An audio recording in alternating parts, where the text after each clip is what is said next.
It was a dark and moonless night when King Saul, cloaked in fear and despair, wandered the desolate wilderness of Mount Gilboa. His once mighty heart had grown heavy, for the Lord had turned silent. No dreams, no prophets, no answers. His enemies, the Philistines, loomed at his doorstep, and without divine guidance, Saul felt utterly forsaken. Desperation drove the king to a forbidden path, one he had condemned in years past. He had ordered all the mediums and spiritists to be cast out of Israel, for the Lord forbade such practices. But now, Saul himself sought a medium, a woman who dwelled in the shadowed village of En Dor, known to whisper with the dead. Did you know the Bible has a ghost story? Saul visits a woman known as a medium or a necromancer, a practice forbidden in Old Testament law, and actually, still to this day. In fact, in the Old Testament, doing this resulted in the death penalty. You might say, now come on, ghosts aren't real. Once you die, you go to heaven or you go to hell. You can't drop back in and grab a cup of coffee with the living. And yet, as you'll hear in a few minutes, Saul's plans seem to work, and the ghost of a long-dead prophet is brought up from the grave. Or is it all a demonic trick?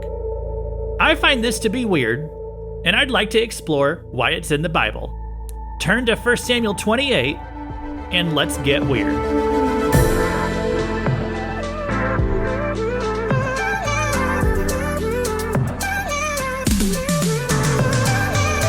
Welcome to Weird Stuff in the Bible, where we explore scripture passages that are bizarre, perplexing, or just plain weird. This is Luke Taylor, and today we're going to be talking about the Ghost of En Dor, and let's finish the story that we started in the intro.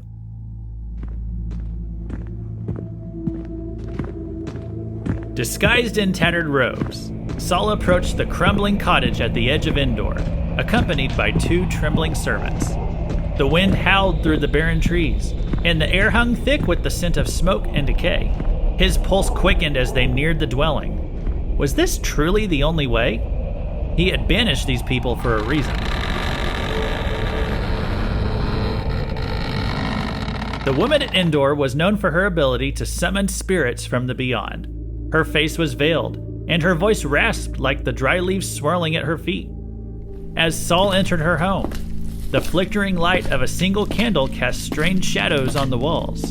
Who are you and what do you seek here? She hissed, her eyes narrowing suspiciously. I seek a woman who speaks with the dead, Saul replied, keeping his hood low to hide his face. I need to speak to a man, a prophet. The woman hesitated, sensing the gravity of the request. You know that King Saul has banished us. Why do you risk coming here? Surely you know the penalty. Saul's voice trembled as he whispered, I swear to you, no harm will come to you. Please call up the spirit of the prophet Samuel. The woman's eyes widened. She knew now that this was no ordinary visitor. She gathered her tools, bones, incense, ancient relics, and began to chant in a language Saul could not understand. The air grew colder.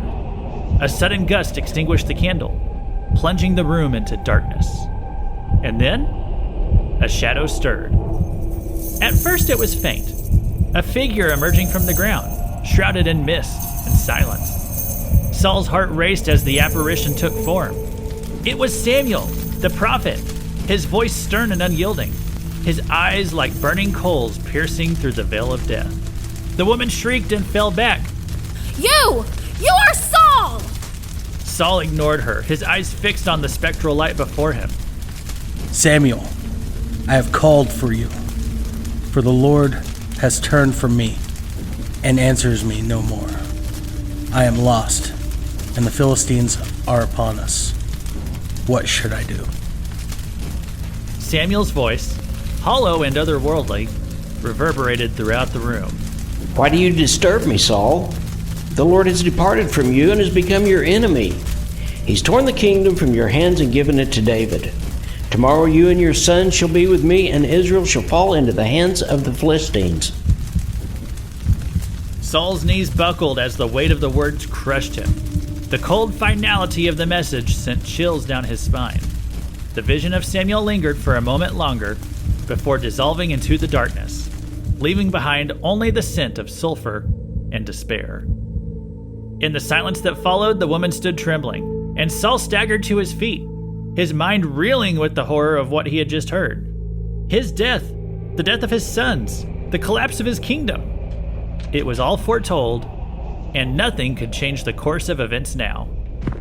The king of Israel left the house of the witch at En Dor that night, but he carried with him the weight of doom, a doom that would be realized with the rising of the next sun.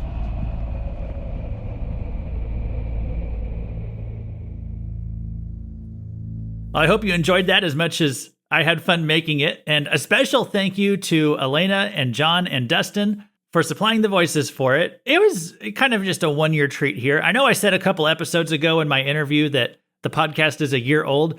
Actually, it is this week that we officially hit the 1-year anniversary. And so today is the Bible's ghost story, and you just heard it. And that was a paraphrase, of course, but I just want to make sure that's clear. I included a few details that were just kind of for storytelling purposes. The real story is found in 1 Samuel 28. In this story, as you heard, Saul went to visit a woman who was basically what we'd call in today's terms a psychic. This is a big no-no for followers of God. The Mosaic Law said in Leviticus 19:31, "Do not turn to mediums or necromancers, do not seek them out, and so make yourselves unclean by them. I am the Lord your God."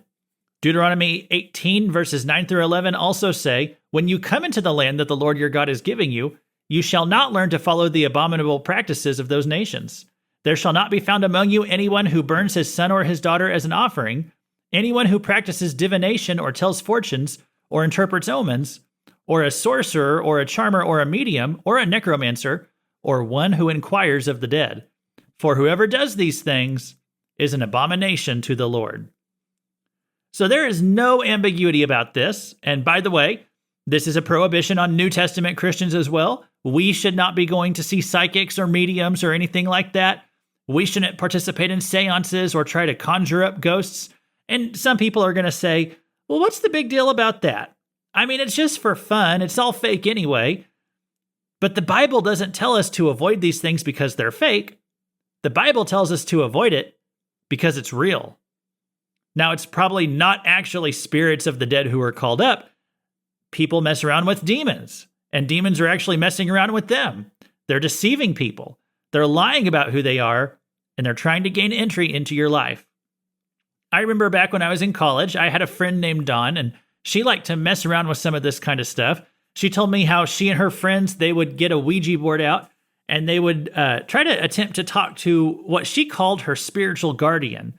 And she said that he would tell her stuff about her family history, tell her what color her aura was. And I had never heard of this thing even called a Ouija board before. I was 17 years old. Not only did I have no idea what a Ouija board was, it was going to be years before I even saw how to spell Ouija board. In fact, to this day, I could not even tell you how to spell Ouija board. But when Dawn was telling me about this, I remember I asked her to just describe how it worked. And she explained it to me. And I knew right away she was not talking to a spirit guide or a guardian, as she called it. She was speaking to a demon. And I remember spending hours trying to explain to her why she shouldn't mess around with that kind of stuff. And she was happy to talk to me about it till we were both blue in the face. But ultimately, I didn't get anywhere with her. God forbids this stuff. The Bible forbids it because it's real. So Christians shouldn't be trying to cast spells, talk to ghosts, or try to find out their future from a psychic. And there you go. That's your practical application for today. The theological question that I'd really like us to analyze is this. Is that being in the Bible story of 1 Samuel 28, the being that the witch of En Dor calls up, is that actually Samuel himself? Is he coming back as a ghost? Or is it a demon who is pretending to be Samuel? And I will say that I've actually been on both sides of this issue myself. I'll tell you which way that I lean, but I'm not going to tell you what you should believe. I'm just going to give you the facts on both sides of it, and you can reach whatever conclusion makes the most sense to you. This is not something I'm going to be dogmatic about. Most Bible translations, I will say, they present this as if it is Samuel himself, Samuel who is being called up from the grave. 1 Samuel 28 verses 11 through 14 say, "Then the woman said, 'Whom shall I bring up for you?' He said, 'Bring up Samuel for me.' When the woman saw Samuel, she cried out with a loud voice. And the woman said to Saul, 'Why have you deceived me? You are Saul.' The king said to her, 'Do not be afraid. What do you see?' And the woman said to Saul, 'I see a God coming up from the earth.' He said to her, 'What is his appearance?' And she said, 'An old man is coming up, and he is wrapped in a robe.' And Saul knew that it was Samuel, and he bowed with his face to the ground and paid homage. And from there, Samuel and Saul have their little conversation. And the Bible says Samuel says this and Samuel says that. So the Bible's language generally presents this as if it's actually Samuel. The reason that for a long time I didn't think this was actually Samuel is because I grew up on the King James and the New King James, those translations of the Bible. And here is how the New King James rendered verse 14. "So he said to her, 'What is his form?' And she said, 'An old man is coming up, and he is covered with a mantle.' And Saul perceived that it was Samuel, and he stooped with his face to the ground and bowed down." So in most other translations, it says that Saul knew it was Samuel. But in the King Jimmies, it says that he perceived that it was Samuel. And so to me, I grew up reading these versions. I took that word perceived really, really literally. I took it that the Bible was saying that Saul's perception was that he was looking at Samuel. But of course, our perceptions can be wrong. And it was my thought that ghosts, the spirits of dead people walking the earth, that this doesn't really happen because you're either in heaven or you're in hell whenever you die. And so I thought Saul's perception was wrong, but that this actually had to be some kind of demon messing with Saul. And that is still a possibility, okay? Like I said, I'm not dogmatic about this. I'm still totally comfortable with saying it was a demon because that fits with everything that I know or everything that I always thought that I knew about spiritual reality. But there are some alternative reasons to think that it was perhaps actually Samuel appearing right here. So first of all, everything that Samuel says when he's brought up here is true. 1 Samuel 28 verses 15 through 19. "Then Samuel said to Saul, 'Why have you disturbed me by bringing me up?' Saul answered, 'I am in great distress, for the Philistines are warring against me, and God has turned away from me and answers me no more, either by prophets or by dreams. Therefore I have summoned you to tell me what I shall do.' And Samuel said, 'Why then do you talk to me, since the Lord has turned from you and become your enemy?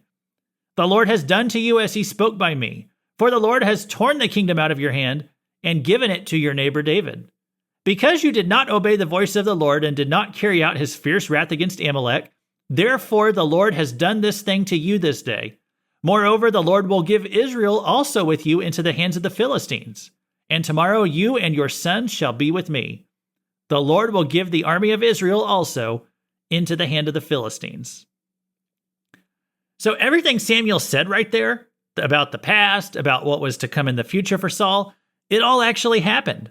Right after this, Saul is going to die in battle against the Philistines. And so the first reason that I'd say I think this really actually is Samuel as a ghost in this chapter and not a demon is that everything he says is true. Second, Samuel in this chapter says the exact same thing that he said the last time he talked to Saul. Years before, in 1 Samuel 15, Samuel had decided to wash his hands of Saul and to have nothing to do with him anymore. This was when Saul was given the task of wiping out all the Amalekites, but Saul didn't do it. Samuel said to him in 1 Samuel 15, verses 18 to 19, "And the Lord sent you on a mission and said, 'Go devote to destruction the sinners, the Amalekites, and fight against them until they are consumed.' Why then did you not obey the voice of the Lord? Why did you pounce on the spoil and do what was evil in the sight of the Lord?" And then Samuel followed up in verse 28 with this, "The Lord has torn the kingdom of Israel from you this day and has given it to a neighbor of yours who is better than you." So the words that Samuel last said to Saul are the same words that he repeats to him again in 1 Samuel 28 whenever he's conjured up. which I think that speaks really to the futility of trying to see fortune tellers or necromancers. Saul goes to all this trouble. He actually seals his fate over the sin of going to see a medium right here. He's going to great lengths in this chapter to get a new word from the Lord. And yet by the end of it, he has learned no new information. All he is told is just a repetition of the last things that God had said to him. He essentially loses his life over nothing. A third reason that I think this might actually be Samuel is that I eventually learned where Old Testament saints went whenever they died. They did not actually go to heaven as we know it now, back when it was in the Old Testament. Before Jesus' death on the cross, they actually went to a waiting place known as paradise, or Abraham's bosom. And the reason is that until Jesus died on the cross, the Old Testament saints could not have their sins totally forgiven and be cleansed and made holy and therefore made appropriate to enter into heaven itself. And so they had to go to a waiting place. Again, it was called paradise or Abraham's bosom. If you weren't aware about that, we could do a whole episode on this subject if you'd like. If you would like an episode on that, just leave a comment or send me an email to weirdstuffinthebible@gmail.com, and I will tell you everything that I know about Abraham's bosom. Or if you want a whole episode on that. Don't ask me why it's called Abraham's bosom. I have no idea. That's one of the names that they slapped on it. They never asked my opinion. I probably would have given them something a lot better, but that's what they went with. So if you want more info on that, I'll tell you what I know. Just let me know that's what you want to hear about. Anyway, once I understood this, it actually helped unlock for me how Samuel could be brought up. If he was in heaven, I actually believe that he would not have been disturbed. But down in paradise or Abraham's bosom, this was a waiting place within Sheol, within the earth. It was in the same region where hell was. Abraham's bosom was, you could call it the good part of Sheol. It was where the Old Testament saints rested until it was time for Jesus to descend into the depths of the earth and to set the captives free, and which of course happened during the 3 days and 3 nights that his body was dead. And so perhaps the rules about necromancy and all that, perhaps they worked a little bit differently prior to Jesus' death on the cross. And back then, Samuel actually could have been brought up to see Saul. And so that's really it. Those are my main reasons. That's why I believe it's certainly possible that Saul actually did see Samuel come out of the grave for a few moments. Now, note that the medium is also a little bit freaked out by Samuel's appearance. Perhaps she was so used to conjuring up demons, back when she danced her little jig or did whatever she did to bring him about. That was why she was caught off guard so much when Samuel himself appeared instead of a demon. And then I've heard others ponder that maybe she was a phony, and she was perhaps surprised because this was the first time that she'd ever even seen something supernatural like this. We could speculate all day long about what's really going on in this story, and you can take those ideas I've thrown at you today, and you can determine, whatever you want, whatever makes the most sense to you. It's a spooky story, and it's kind of fun, and so I'm glad that we could delve into it on today's episode.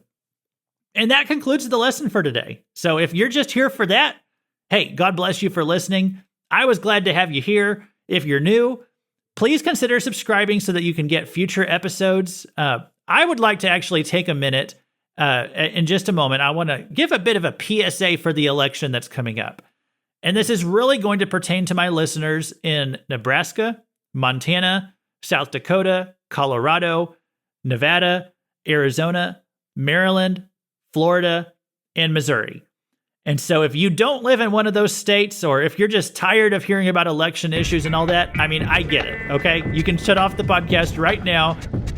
If you do want to listen for a couple more minutes, I just want to share my heart about some issues that are on the ballot in those states this next week. And then I'll also inform you about where we're going to be next time on the show.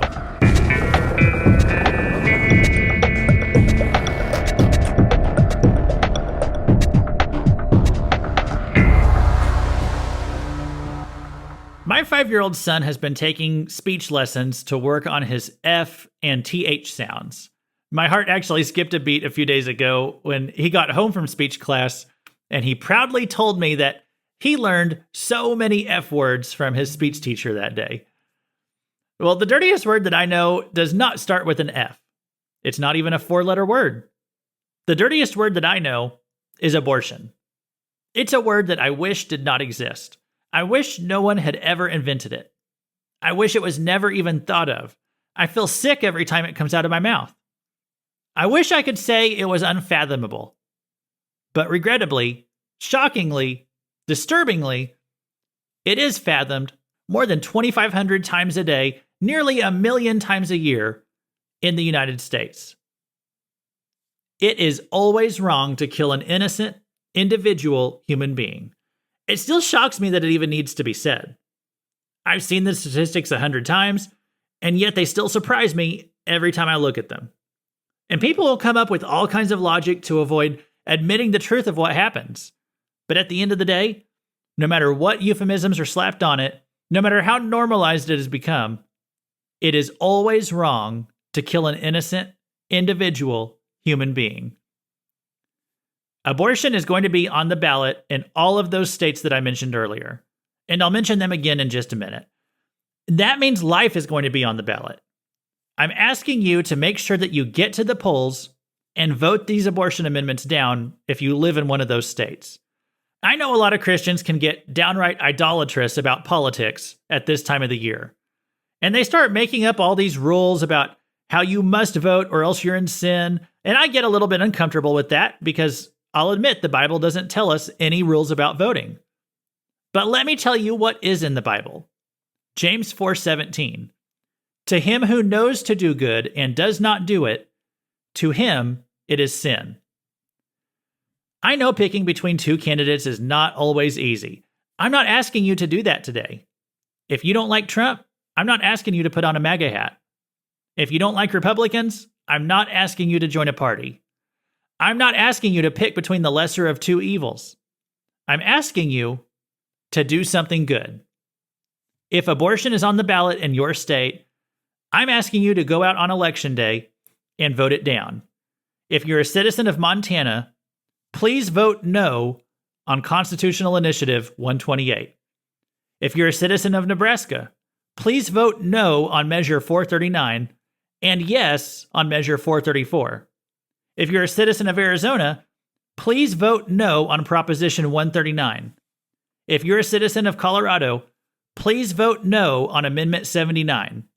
If you are a citizen of Maryland, please vote no on Question 1. If you're a citizen of Nevada, please vote no on Question 6. If you are a citizen of South Dakota, please vote no on Amendment 6. If you're a citizen of Florida, please vote no on Amendment 4. And if you're a fellow Missourian, please join me in voting no on Amendment 3 this November. And thank you all for your votes for life. I mentioned that I have a 5-year-old. I have it on good authority that every little boy likes to pretend that he has superpowers and save people. If I had a superpower, I'd probably want to fly like Superman. I know that's kind of generic, but I don't have much use for crawling on walls or talking to fish. Unfortunately for my gas budget, I can't fly. I don't have any superpowers. The only power that I do have is a vote. But incredibly, the power to vote can save lives if you'll use it. If you listen next week, I'm going to do an episode about Daniel chapter 10 called Can Demons Disrupt Our Prayers? And this is actually going to be a repeat of an episode that I did a year ago on this podcast, back when it was brand new. But I have a few reasons I want to repeat this episode. One, since next week's Wednesday is the day after a major election, I'm kind of concerned that a lot of people are going to be in such a political headspace, I hate to even try to go into something new that day. Then two, my listenership is actually more than 10 times higher now than it was back then. So for most of you listening, it probably will be new information for you. And three, it fits perfectly with the spiritual warfare topic that I've been expanding on in the past few weeks. And I want you to see that everything we're facing right now is a spiritual battle. So please pray about everything going on in our country over the next week. Read Daniel 10 and let it encourage you to pray some more. And we'll see you next time on Weird Stuff in the Bible.